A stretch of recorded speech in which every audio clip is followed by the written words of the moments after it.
sur Radio Classique et Public Sénat.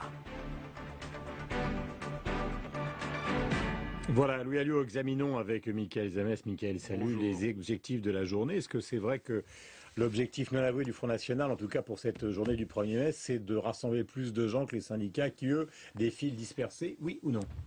Écoutez, de toute façon, c'est une guerre des chiffres que tout le monde mène, mais on ne sait jamais la réalité. L'objectif, c'est de rassembler le plus grand nombre de personnes possible sur, évidemment, une contestation du gouvernement Hollande et la contestation de la politique actuelle. Et je pense qu'il va y avoir du monde aujourd'hui à Paris. Et que va dire Marine Le Pen, justement, à midi? Elle va lancer, d'abord dresser le bilan des 1 an de M. Hollande, qui n'est pas un bilan très flatteur pour lui, mais surtout donner une petite note d'espérance, parce que la France est un peu comme ça. Quand tout est perdu, eh bien, il y a un sursaut national qui permet de rebondir. Et je pense que nous pouvons rebondir, rien n'est perdu. Et de ce point de vue-là, le Front National et Marine Le Pen seront à la tête, on va dire, de ces forces de recomposition politique. Mais dans la réflexion stratégique que vous avez en ce moment, parce que vous savez que dans tous les journaux, on fait des bilans, qu'est-ce que vous faites comme analyse de la situation actuelle? Et notamment, il y a une interrogation pour beaucoup de gens, c'est-à-dire qu'on est dans un quinquennat, 5 ans, mais il y a beaucoup de gens qui se demandent si tout ça peut aller au bout en l'état. Est-ce que ça fait partie justement des éléments de réflexion du Front National? Oui, bien sûr. Le président est très affaibli. On voit bien qu'il ne dispose pas d'une majorité claire. Il s'est fait retoquer beaucoup de textes au Sénat, par exemple, puisqu'il y a une alliance entre l'UMP et le Parti communiste, assez surprenante.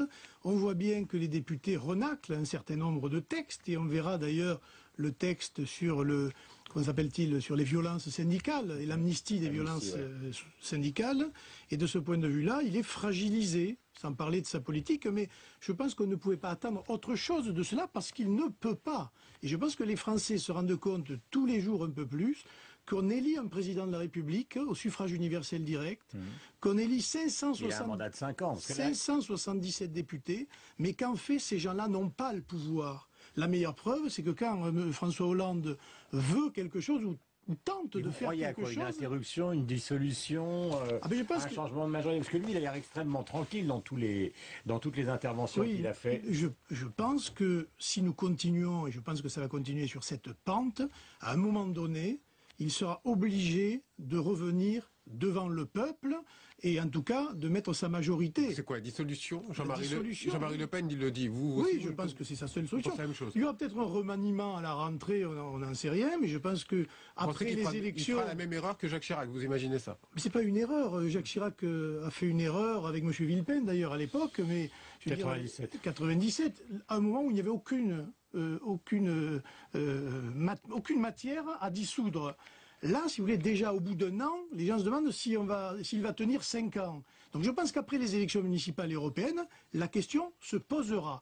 Pour peu que le président de la République engage un certain nombre de réformes constitutionnelles afin que le pluralisme soit respecté et que le Parlement respecte les opinions du pays. Parce que si c'est pour faire des législatives qui remettent en place les mêmes, eh bien ce sera un coup perdu. Mais c'est une analyse ou c'est un souhait? Est-ce que Marine Le Pen va en parler? Est-ce qu'à midi, elle va évoquer cette situation? Oui, elle va évoquer. Est-ce qu'elle va parler de dissolution? Elle a déjà parlé de dissolution au moment de l'affaire Cahuzac. Là, elle va dire, voilà, il y a un espoir de redresser la barre. Elle va parler du système européen, de la refondation, d'une autre Europe que celle qui est en train de nous mettre sur la paille. De tout cela, elle va parler. Mais la dissolution fait partie des scénarios qui, à moyen terme, ne sont pas à écarter. Est-ce que justement, s'il y a une dissolution, vous êtes toujours sur l'idée de la sortie de l'euro? Parce qu'on a l'impression qu'au Front National, maintenant, plus vous vous rapprochez d'un certain nombre de gains de ville éventuels pour les municipales, plus les perspectives, effectivement, sont floues sur le plan politique, en tout cas sur le plan général, moins vous vous accrochez à cette idée de la sortie de l'euro, qui évidemment n'est pas très crédible pour beaucoup d'électeurs. Il y a une chose qui est sûre, au municipal, ça ne va pas parler de la sortie de l'euro. D'accord, mais est-ce que ça fait partie toujours de la boîte à outils du FN? Écoutez, vous avez vu des sociologues qui viennent de sortir un livre, je crois que c'est M. Todd qui vient de faire un livre en disant si M. Hollande veut rentrer dans l'histoire, il faut qu'il sorte la France de l'euro, sinon il est perdu. Eh bien, je suis heureux de voir que Marine Le Pen aujourd'hui est rejointe par un certain nombre d'économistes, de sociologues sur cette question qui va animer, je pense, le débat français dans les mois qui viennent. Il avait déjà théorisé la fracture sociale à l'époque de Chirac. Oui, mais il avait raison, mais c'est Chirac qui n'a rien fait, ça c'est autre chose. Crise économique, crise européenne, finalement, vous jouez uniquement sur la crise, ça vous arrange bien. Mais on ne joue pas, on subit comme tous les Français la crise, mais cette crise, c'est pas nous qui en sommes les responsables. Ce sont quand même les politiques qui se succèdent à la tête du pays. Elle vous arrange bien quand même. Mais c'est pas une histoire de s'arranger ou pas. Si tout allait bien, nous n'existerions pas.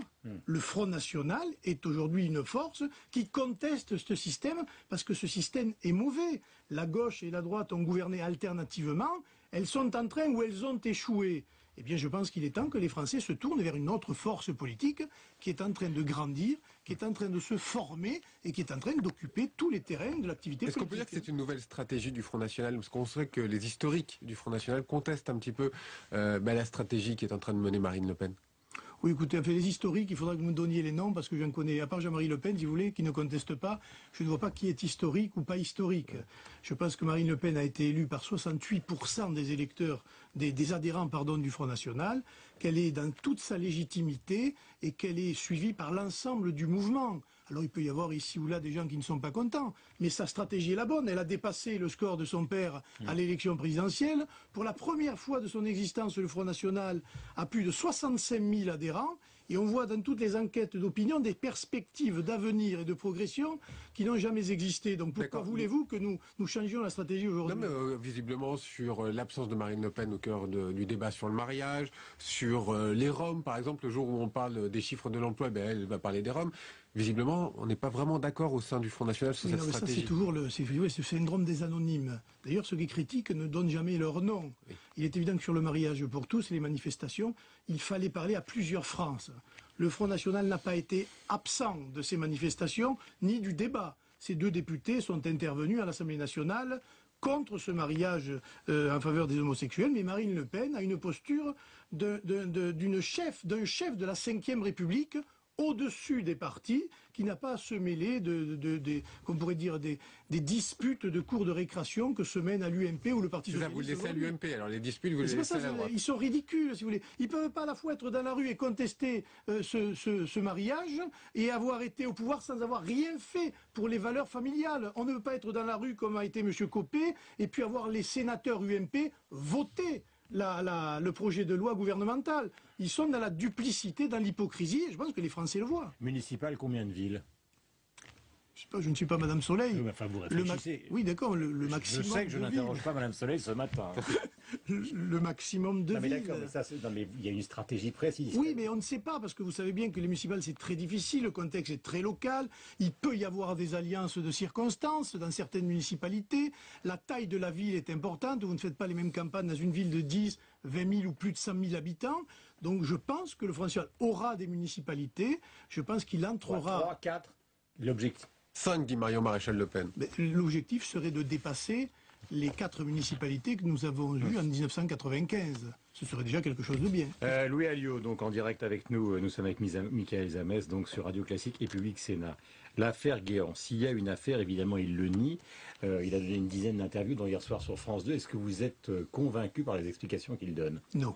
Je dois dire que je suis assez surpris, moi, de voir ces hommes politiques quand même assez riches, finalement. Certes, ils ont des belles carrières. M. Guéant est un ancien préfet, mais il reçoit comme ça 500 000 euros venant de l'étranger sur son compte. Très bien pour lui. Il vend des tableaux, il a des tableaux, parfait. Mais ce qui m'a le plus choqué chez M. Guéant, c'est qu'il il a payé, dit-il, des petites factures en espèces de 25 000 euros. Sauf qu'il était quand même le directeur de cabinet du ministre de l'Intérieur, secrétaire général de l'Élysée. En France, il est interdit de payer en espèces plus de 3 000 euros un certain nombre de factures, notamment d'ordre privé. Donc déjà, là, il est hors la loi. J'aimerais bien savoir, d'ailleurs, ces petites factures, comme il dit. Et puis il a dit, c'est pas très important, comme si tous les Français payaient en espèces 25 000 euros. Je pense qu'ils ne se rendent pas compte du décalage qui existe aujourd'hui avec le peuple. Et M. Guéant a été, je dois dire, à la télévision, assez pitoyable dans son explication. Moi, l'enquête dira d'où proviennent les fonds, mais dans son explication, je l'ai trouvé un peu léger. Parce que entre lui, si vous voulez, et le fils de M. Fabius, qui a payé, alors qu'il n'a pas d'emploi, se paye un appartement de 7 millions d'euros à Paris, c'est ce qu'on appelle la gauche prolétarienne et besogneuse, sûrement. Voilà, c'est une enquête de Tracfin, en tout cas, qui a mis en lumière cette affaire de l'appartement à 7 millions d'euros. Question, Michael Zamès. Oui, il y a un des conseillers de Marine Le Pen qui a jugé inqualifiable l'attitude du gardien de l'équipe du Paris Saint-Germain. Voir les footballs. Et d'ailleurs, c'est très étonnant que le Front National se mêle du foot. C'est votre nouveau terrain de jeu. Ça s'appelle Sirigu. Hein, Non, pas du tout, vous savez. De quoi je me mêle, a dit le président de la Ligue de foot. Écoutez, le football aujourd'hui est un objet à la fois sportif, mais c'est malheureusement aussi un objet politique. Bon, je dois dire que moi, à titre personnel, je ne m'y intéresse pas beaucoup. Vous savez ce qu'on dit, hein. On dit que le foot est un sport de gentleman joué par des voyous, alors que le rugby c'est un sport de voyous joué par des gentlemen. Mais depuis quand les politiques s'immiscent dans les affaires du football? Et la Coupe du Monde de 98 gagnée par la France, c'est pas les politiques qui se la sont appropriées, qui nous ont vanté le modèle black, blanc, beurre au nom d'une intégration qui d'ailleurs est totalement utopique, etc. Ben voilà, c'est un sujet politique. Et c'est vrai que si on ne commence pas à respecter l'arbitre sur les terrains au niveau professionnel, eh bien il ne faut pas s'étonner que dans les clubs amateurs partout en France et tous les week-ends, il y ait ce genre de problème de bagarre générale et d'atteinte à l'intégrité physique des arbitres sur le terrain. Mais ça vous en tirez quel compte? Pourquoi il est intervenu en fait? Parce que c'est ça le sens de la question de Michael Zamet. Non, attendez, Marine Le Pen est entourée d'un certain nombre de conseillers dans divers sujets. Moi je vais vous dire, je vais vous parler des sous-entendus de Michael. Il dit finalement, le Front National, on les retrouve sur leur vieux terrain.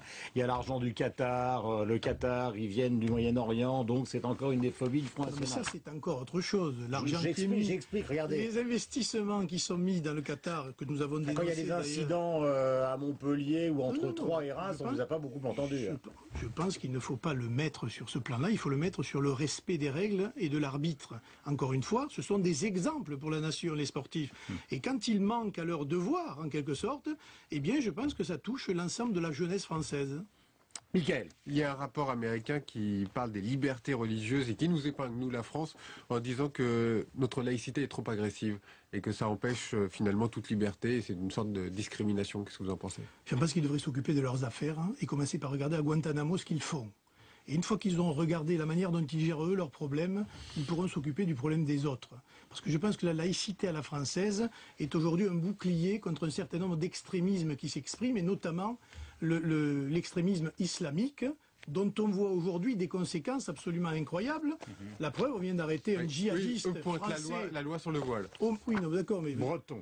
Breton, un djihadiste breton au Mali, ça fait suite à l'affaire Mera et à quelques autres affaires. Je pense que le modèle anglo-saxon n'est pas du tout le même que le modèle français, et que cette différence-là fait notre richesse, notre spécificité, qu'il faut le conserver, parce que je pense que sinon nous allons aller vers une explosion à la fois sociale et même religieuse et ethnique. Merci beaucoup Louis Alliot d'être venu ce matin. Je rappelle que vous êtes le numéro 2 du Front National et que Marine Le Pen interviendra donc à midi aujourd'hui. Pour ce qui concerne tous les défilés syndicaux dans le zapping, on va écouter évidemment tous les grands dirigeants syndicaux dans un instant, et puis il y aura la revue de presse de Marc Tédé.